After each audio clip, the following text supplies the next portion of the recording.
Welcome to the Genius Factory. Enjoy the video. You start by powering down and removing external power. This prevents accidental writes.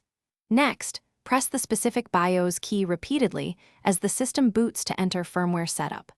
Once inside, navigate with arrow keys or mouse depending on firmware.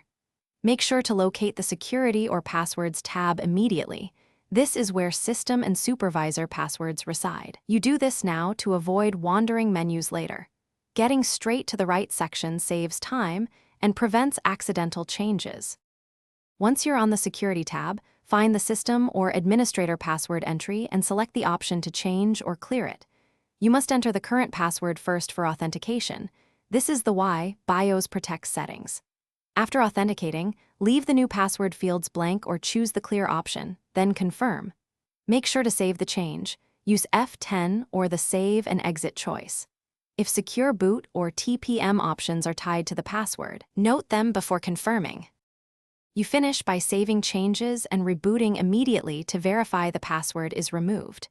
If the firmware still prompts for a password, the CMOS may need resetting. Power down, unplug, and remove the coin cell for a few minutes, or use the motherboard reset jumper to clear BIOS settings. Make sure to reinsert the battery and reboot.